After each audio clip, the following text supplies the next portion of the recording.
Vamos a continuar viendo lo que es la inflamación.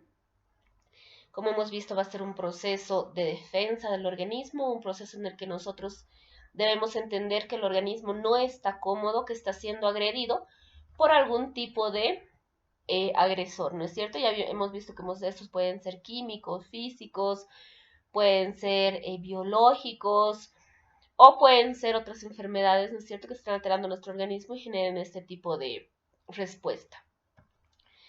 Vamos a ver que en la inflamación, ya hemos visto este esquema, tiene que haber un agresor,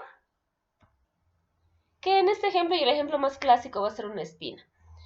Cuando este ingresa y rebasa las capas de la piel, este agresor y las toxinas que este tiene o las bacterias que este tiene van a ser reconocidas por células que están constantemente en nuestro organismo patrullando o haciendo una especie de vigilia, ¿no es cierto? Vigilando que nada pase, que todo esté en orden, que no hayan agentes lesivos ni extraños al organismo. Y uno de estos una de estas células con grandes funciones es el macrófago. Entonces el macrófago que está por ahí dando vueltas va a encontrarse con bacterias, ¿no es cierto? Y las toma como agresión. E inicia el proceso inflamatorio.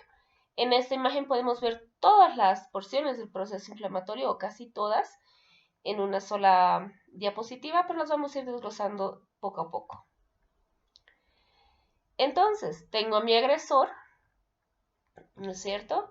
Tengo a mi agente lesivo, tengo a mi agente dañino, tengo aquí en un dibujo esquemático mi agente dañino con sus bacterias y las células que están patrullando el organismo, ¿no es cierto? Este es mi macrófago que las ve, se da cuenta cuántas son e inmediatamente comienza a eliminar mensajeros para que traigan refuerzos de otras partes del organismo. Estos mensajeros van a viajar a través de los vasos sanguíneos más cercanos y van a pasar la señal de que algo está sucediendo en ese segmento del organismo y que las células deben traspasar y deben ir del torrente sanguíneo hacia ese lugar. Algunos de estos mensajeros son las citocinas, por ejemplo, que van a viajar muy rápido a través de la sangre y van a provocar que las células de defensa del organismo emigren a ese lugar. Ellos son los mensajeros, ellos son los que van a ayudar a llegar a estas células del organismo. Si no, imagínense en un organismo tan grande el que podamos llamar a un segmento específico, como por ejemplo el pulpejo del dedo índice donde nos hemos pinchado, a que vengan todas las células a ayudarnos con inflamación sería un poco costoso. Entonces estas viajan al torrente sanguíneo y prácticamente les dicen a las células del organismo dónde está la agresión y dónde se necesita ayuda. Entonces, para que todo este proceso se inicie, vamos a tener a los inductores o los que van a inducir la inflamación. Estos pueden ser de dos tipos. Pueden ser exógenos, que vengan del medio ambiente, que vengan de fuera de nuestro organismo, y pueden ser endógenos. No solamente los agentes patógenos son exógenos, ¿no es cierto? No solamente los agentes que van a disparar una respuesta en el organismo son exógenos, sino nuestro organismo también es capaz de defenderse a algunas fallas que esté viendo dentro del mismo o a algunas actividades anómalas que esté viendo dentro del mismo. Entonces se defiende a inductores endógenos. ¿Cuáles son estos inductores endógenos y exógenos? Dentro de los inductores exógenos vamos a tener, por ejemplo, a los agentes microbianos, ¿no es cierto? Todo lo que son bacterias. No solo bacterias, vamos a tener los virus, obviamente también los parásitos. Y dentro de estos vamos a tener agentes no patógenos, que no son bacterias, no están vivos, no son virus, no presentan ARN, que son otro tipo de agentes que también promueven la lesión celular y promueven la inflamación como faceta final. Los inductores externos, por ejemplo, tienen algunas señales y algunas características que nosotros podemos identificar. Es como que la célula reconoce que esa célula o que ese agente no es nada bueno para el organismo y lo reconoce de lejos. Es lo mismo cuando ustedes caminan por la calle, ¿no es cierto? Y ven una persona yo qué sé, con un arma o con un cuchillo y saben que nada bueno está trayendo, entonces son capaces de reconocerlo sin decirle nada, que esa persona no es buena. Lo mismo hace nuestro organismo, observa algunas características de estos inductores externos que le hacen llegar a la conclusión que eso no es bueno y de por sí comienza a llamar a la policía del organismo, es cierto, las células de defensa.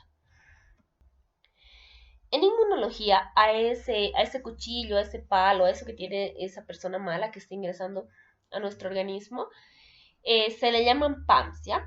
Son patrones moleculares asociados a patógenos. Entonces, dense cuenta, son patrones asociados al patógeno, son una cadena que tiene el patógeno, ¿no es cierto? Esa persona que está viniendo a robarte un cuchillo, una pistola, que tú ya reconoces que es algo malo. Esos son los PAMs, ¿sí? Nuevamente su nombre son patrones moleculares asociados a patógenos. Así los describimos en inmunología. Por ejemplo, todas aquellas que tienen como gran positivo tienen ácidos, ¿no es cierto? El más característico es el ácido lipoleicoico. Las bacterias que tienen tinción gram negativa tienen los lipopolisacáridos como sus inductores o como sus patrones asociados, ¿no es cierto?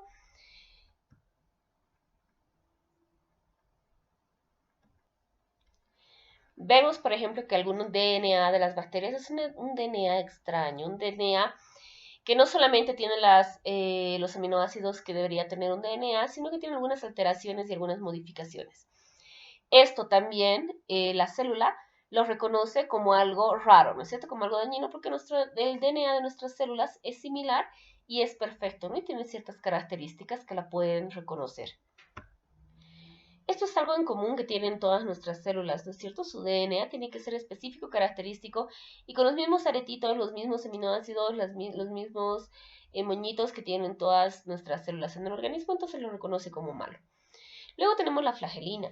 La flagelina es una sustancia que se encuentra en el flagelo de algunos microorganismos, bueno, en todos los flagelos de los microorganismos, y es muy rápido de reconocer para nuestras células, porque obviamente es algo que se encuentra en la colita, ¿no es cierto? En estos pelitos que tienen las diferentes estructuras, que son sus flagelos que les ayudan a moverse. Entonces, esto es reconocido por nuestro organismo y es un PAM también. Si hablamos de los PAM de los virus, vamos a ver su RNA de doble cadena. Nuestro RNA es simple, entonces encontrar un RNA de doble cadena para el cuerpo es una característica de peligro, es una característica de daño y que de algo ajeno a él esté ingresando al organismo.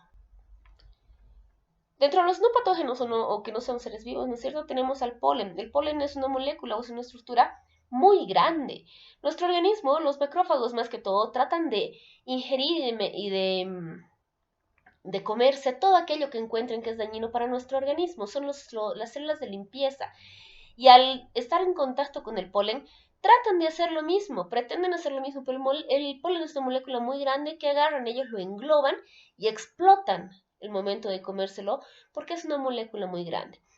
Lo mismo sucede con el asbesto, que produce asbestosis pulmonar, ¿no es cierto?, por una inflamación crónica.